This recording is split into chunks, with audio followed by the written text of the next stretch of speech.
Infelizmente, evito contar o processo extraordinário que empreguei na composição dessas memórias, trabalhadas cá no outro mundo. Seria curioso, mas minimamente extenso, e, aliás, desnecessário ao entendimento da obra. A obra em si mesma, é tudo. Se te agradar, fino leitor, pago-me da tarefa. Se não te agradar, pago-te com um piparote e adeus.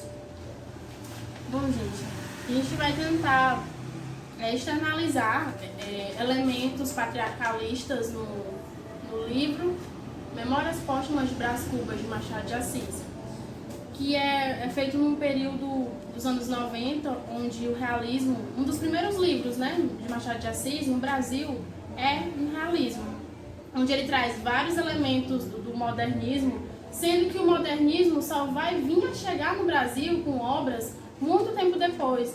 Para você ver como Machado de Assis consegue trazer isso para a gente, consegue mostrar para a gente todo esse pensamento dele, o que ele quis mostrar.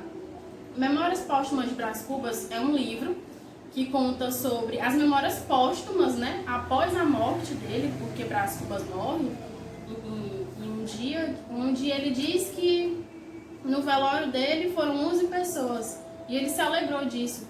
Ele pensou, ele se sentiu sorteado por ter 11 pessoas no velório dele.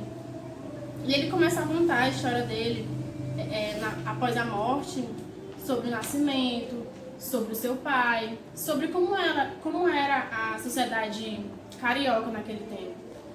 É um livro altamente de crítica, irônico, contando todas as histórias do Rio de Janeiro naquele tempo.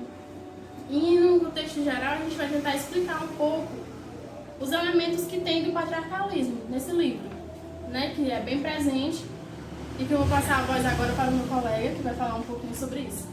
Bom, gente, como a Ellen acabou de falar, um dos elementos principais que a gente pode encontrar no livro de Memórias Póstumas de Brás Cubas é o patriarcalismo.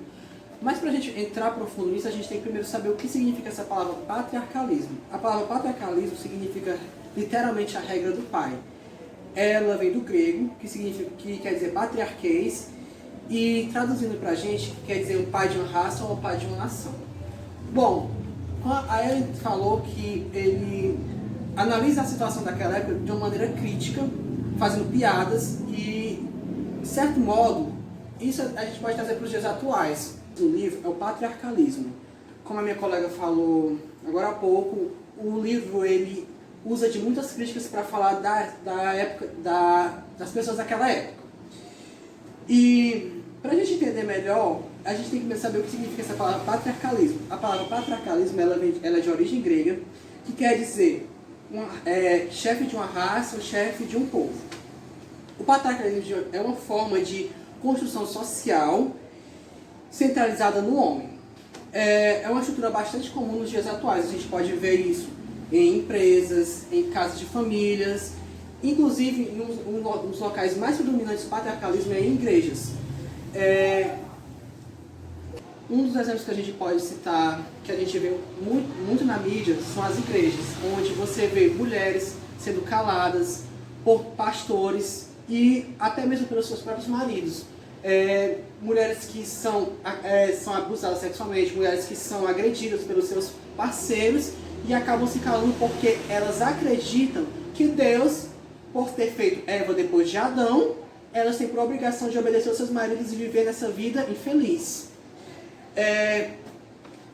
De uma forma, o marido a fazer coisas que talvez isso poderia ferir a sua masculinidade, como limpar uma casa, como cuidar da família, como fazer uma comida.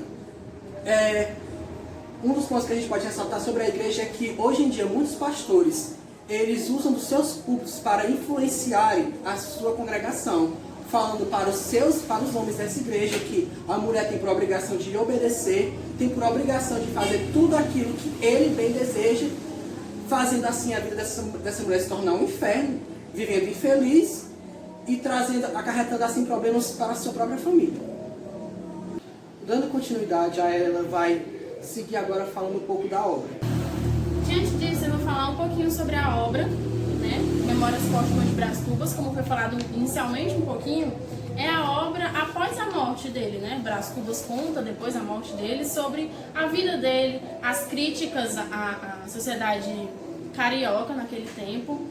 E um dos pontos que eu queria ressaltar é que o livro Memórias Póstumas de Brás Cubas, ele começou a ser vendido, a ser distribuído como folhetim.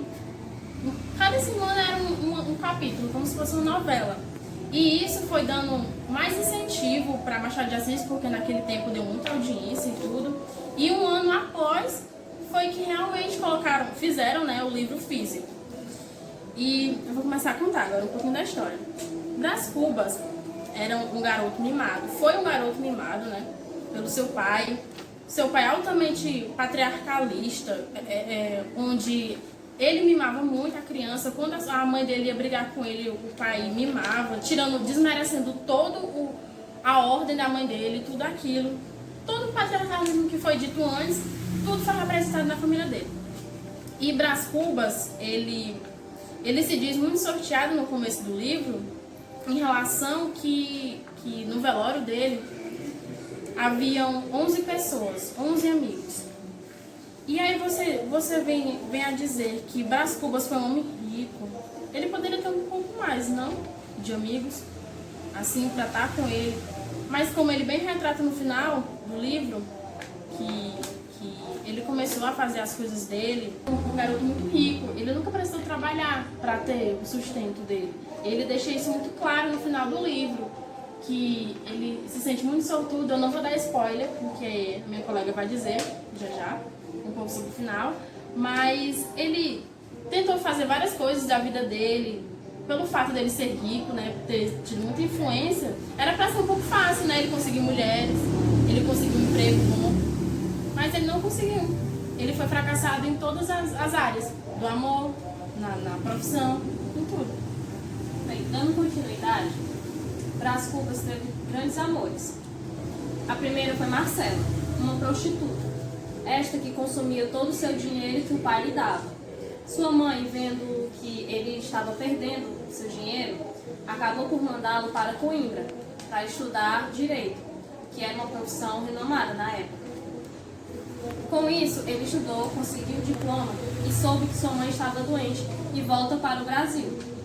Chegando aqui, encontra ela no leito de morte e ela acaba falecendo, o que deixa ele bastante triste, decepcionado. Com isso, ele conhece Eugênia, uma moça coxa.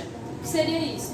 Bem, era uma menina negra, se não negra, mas morena, que tinha uma deficiência em sua perna. E ele via isso de uma forma maldosa. Porém, Eugênia não se submetia ao patriarcado que era exercido na obra, e ele via isso como um insulto à sua inteligência.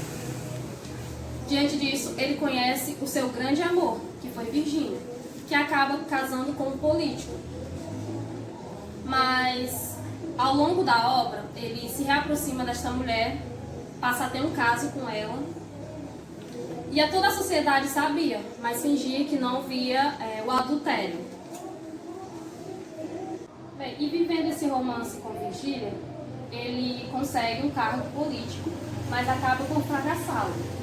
E vivendo esse romance, Brás Cubas consegue um cargo político, mas acaba por fracassar. Assim como todas suas tentativas, tanto em romances, no trabalho ou em relações com seus amigos. Foi.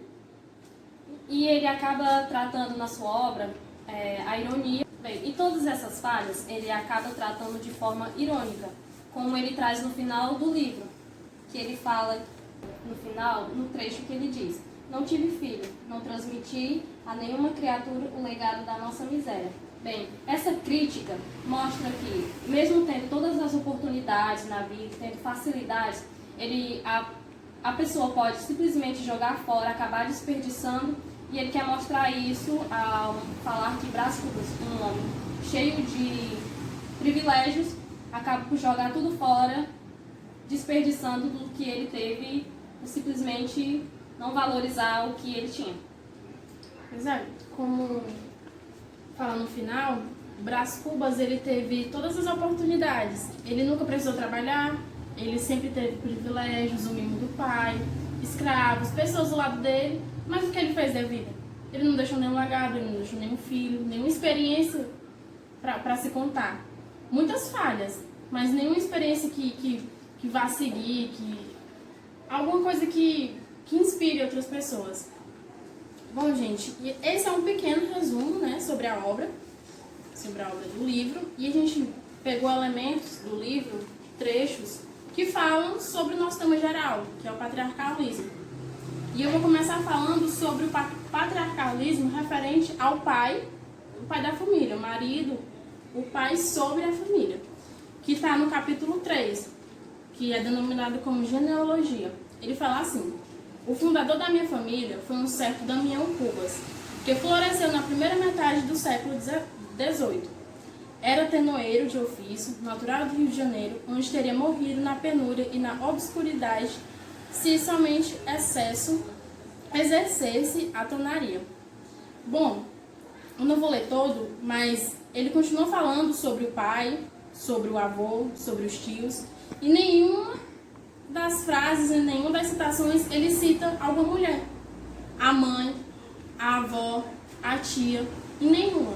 Ele conta tudo sobre os pais, sobre o pai dele, sobre os avós, sobre os tios, tudo. Isso é um desrespeito tão grande quanto a mãe, a progenitora dele, porque realmente a mulher que carrega o filho 9 meses na barriga, o homem faz só, né? E o capítulo 10, que ele fala naquele dia, o Ítalo vai contar o que se ocorreu.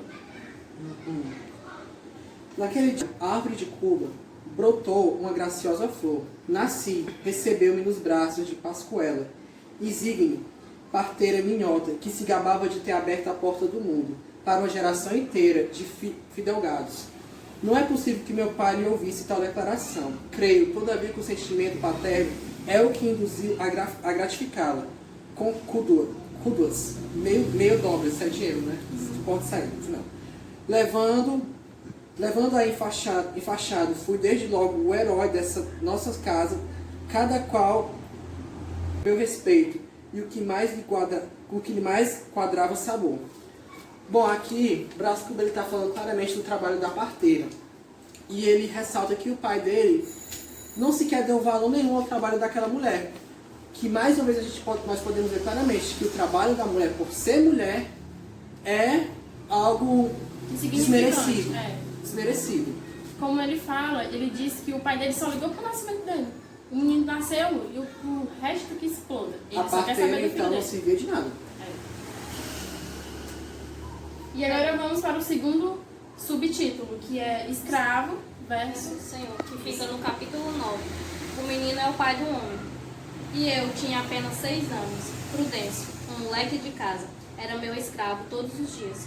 Punha as mãos no chão, recebia um cordel nos queixos, à guisa de freio, eu trepava no dorso. Com uma varinha na mão, fustigava-o, dava 1000 voltas e a um outro lado ele obedecia. Algumas vezes gementos, mas obedecia, sem dizer palavra. Ou quando muito ainhoio, eu que retorquia dizendo, cala a boca, besta. Bem, aqui retratam como o escravo era tratado naquela época. Tratavam como um animal. Quando você vê que o menino subia nas costas do negro, batia, não sentia a dor do outro, não tinha empatia com o negro, mostra, e o que a gente pode ver até nos dias de hoje, né? Quando temos uma empregada doméstica que não recebe seu salário, ou que é tratada de forma desigual, ou que não pode usar de utensílios ou coisas dentro da casa por ser negra. Isso. Agora vamos para o terceiro subtítulo, que é Acúmulo de bens patrimoniais e materiais. Meu pai ficou atônito com o deslance, e quer me parecer que não morreu de outra coisa. Eram tantos os castelos que engenara, tantos e tantíssimos os sonhos, que não podia vê-los, assim, exsobrados, sem padecer um forte abalo no organismo. A princípio não quis crê-lo em Cubas, um galho de árvore ilustre de Cubas.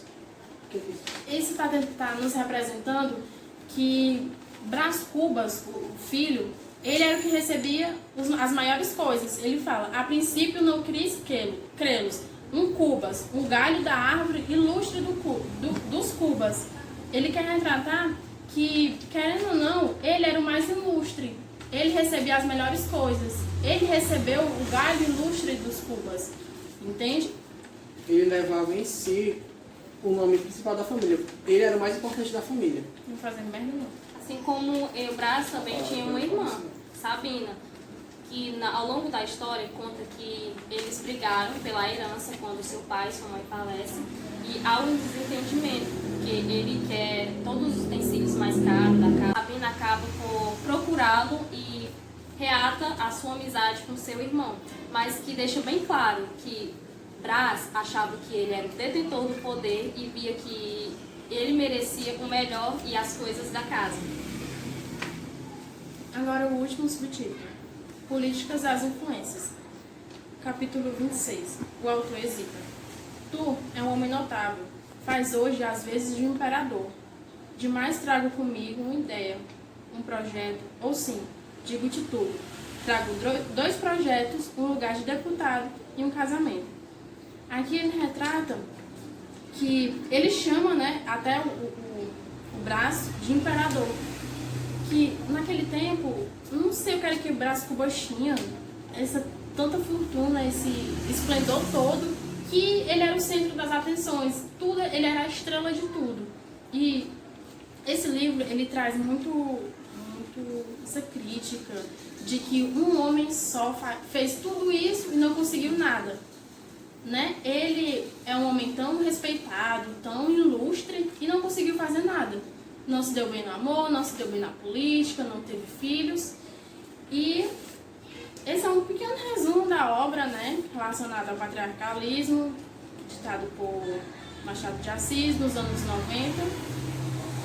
Essa foi a nossa apresentação. Espero que vocês tenham entendido o que a gente quis propor aqui, o que a gente apresentou. E eu queria agradecer a atenção de vocês para que nos assistindo, ter tido a paciência. E eu queria ler um trecho a primeira frase que Brás Cubas fala no seu livro, que é o agradecimento. Ao verme que primeiro roeu as frias carnes do meu cadáver, dedico como saudosa lembrança essas memórias póstumas. E eu deixo aqui a nossa apresentação com essa frase maravilhosa. Espero que vocês tenham gostado. E aperta aqui, clique em gostei e se inscreve no canal.